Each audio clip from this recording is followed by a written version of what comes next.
Yeah, I guess it's story time again. Well, let's rewind to an army story. 2008 in Baghdad, Iraq. I was at Camp Taji for most of the for part of the time, and then FOB Loyalty. While I was at Camp Taji, I was only there about, I don't know, 5 or 6 months. While I was there, we crashed 26 aircraft, 26 drones, Shadows.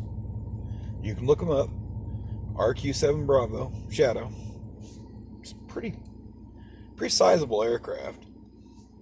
The aircraft is worth $636,000. At least that's what we were told. And the camera alone is 300,000.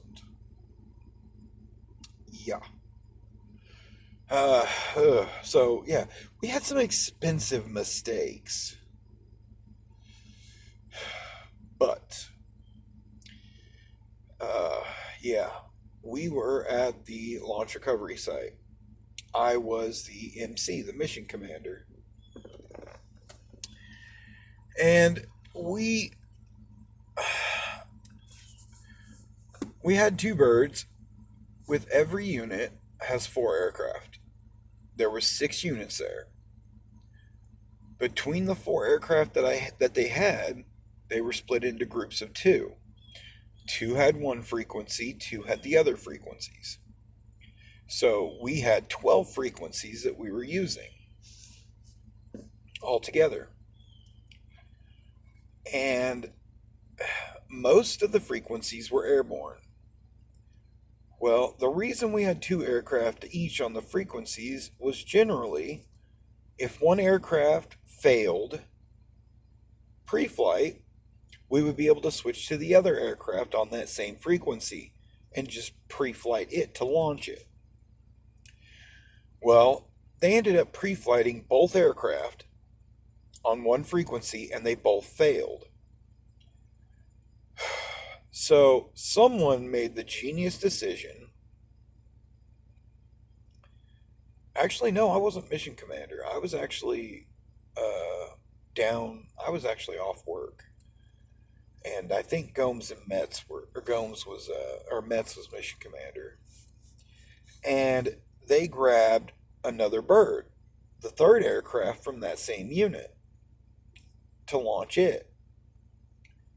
The problem was we already had an aircraft airborne with those frequencies. Anybody see where this is going?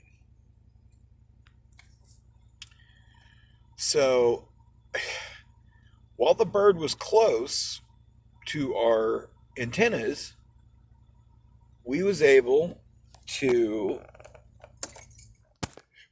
communicate with it. We was able to get data from it. We was able to pre-flight it. That bird went pre-flight, went great.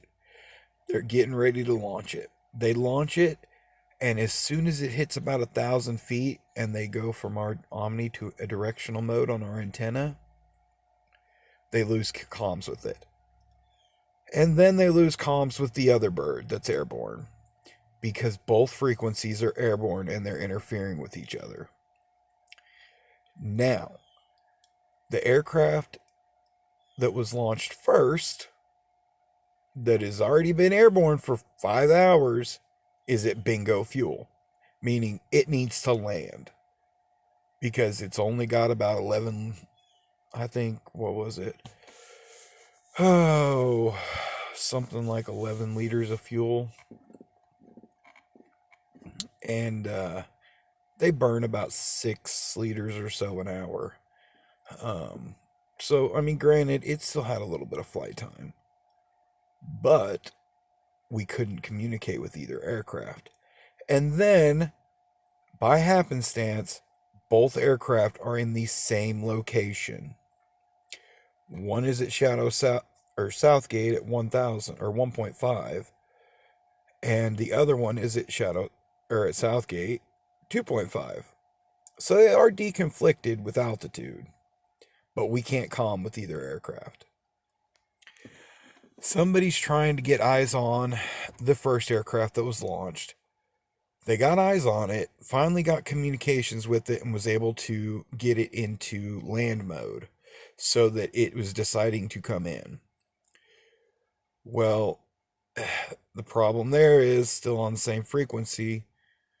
Our automated landing system was having problems locking onto the aircraft.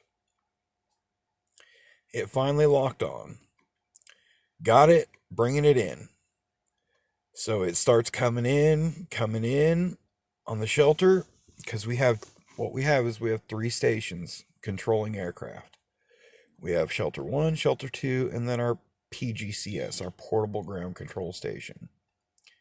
Now, the one that was just launched, the second bird, the guy is trying to get eyes on it from the PGCS. The other one is coming from shelter 1. Well, that bird finally comes in, it lands, we're great. Luckily, we got eyes on it, we were okay. He landed it, no problems, they're wheeling the bird off the runway.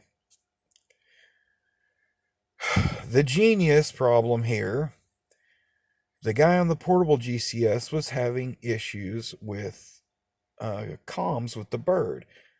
Well, it's kind of normal. Our PGCS doesn't have that much range. So he decided to switch to a shelter with the better antennas.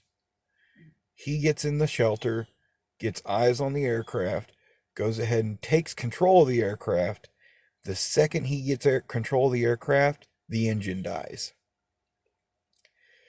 Now, our engines, we start them on the ground, and they cannot be restarted in flight. So, yeah, you see another problem here.